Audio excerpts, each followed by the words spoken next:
બોટાદ શહેરના ગડ્ડા રોડ પર 4 એપ્રિલના રોજ સાંજના સમયે કિશોર વિનુભાઈ જતાપરા ઉંમર વર્ષ આશરે 28 વર્ષ તેમના પર તીક્ષ્ણ હથિયાર વડે હુમલો થતા સારવાર દરમિયાન તેમનું મોત થયેલ સમગ્ર ઘટનાની જો વાત કરીએ તો બોટાદ શહેરના ગડ્ડા રોડ નજીક રાગણી શેરીમાં કિશોર વિનુભાઈ જતાપરા ઉર્ફે ગડો રહેતો હતો. તેમની પત્ની સાથે તેમને અણબનાવ બનતા તેમની પત્ની પોતાના પિતાના ઘરે ચાલી ગઈ હતી, જેના કારણે કિશોર જતાપરા તેમની પત્ની પાસે ગયેલા હોય જે દરમિયાન કિશોર જતાપરાના સસરા હાજર હોય તેમની સાથે બોલાચાલી થયેલ. બોલાચાલી બાદ સામે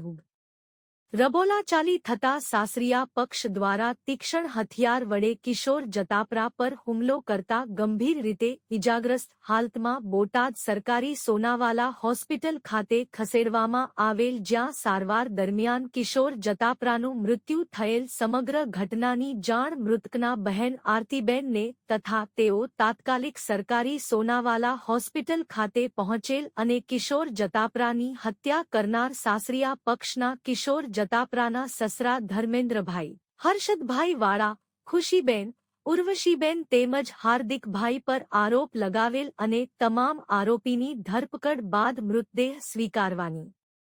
જાહેરાત કરેલ, જેને લઈ મૃત્યુના કલાકો બાદ પણ આરોપી ઝડપાયેલ ન હોય, જે બાબતે આરતીબેન દ્વારા પોતાના ભાઈની ડેડબોડી સ્વીકારેલ હતી નહીં, પણ ગઈકાલે સાંજે આગેવાનોની સમજણ બાદ મૃતદેહ સ્વીકારેલ અને બોટાદ પોલીસ દ્વારા પણ આરતીબેન દ્વારા કરાયેલ ફરિયાદના આધારે 4 આરોપીની ધરપકડ કરેલ, જેમાં ધર્મેન્દ્ર, હર્ષદભાઈ વાળા, ખુશીબેન, ઉર્વશીબેન, હાર્દિકભાઈ હાલ પોલીસ સ્ટેશન ખાતે છે અને બોટાદ ટાઉન પોલીસ દ્વારા સમગ્ર ઘટનાને લઈ વધુ તપાસ તેમજ કાયદાકીય કાર્યવાહી હાથ ધરવામાં આવેલ છે.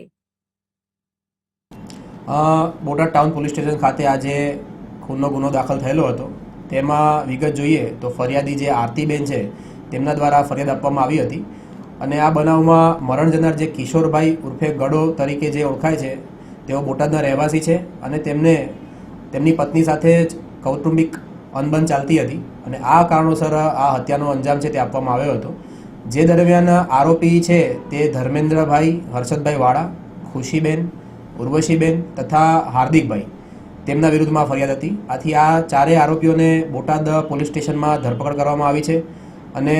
આગળની તપાસ છે તે બોટાદના પીઆઈ છે તે ચલાવી રહેલા છે. સર, આરોપીઓને જે મૃતક છે તેનો ગુનાહિત ઇતિહાસ ખરો? આ કામે જે આરોપી છે તેમાંથી ધર્મેન્દ્રભાઈ, હર્ષદભાઈ વાળા છે તેઓ અગાઉ પ્રોહિબિશનના ગુનાઓમાં સંડોવાયેલા હોવાની હકીકત છે તે સામે આવી છે અને ભોગ બનનાર છે કિશોરભાઈ ઉર્ફે ગડો તે પણ અગાઉ બોટાદ પોલીસ સ્ટેશનમાં ગુનાઓમાં નોંધાયેલા છે.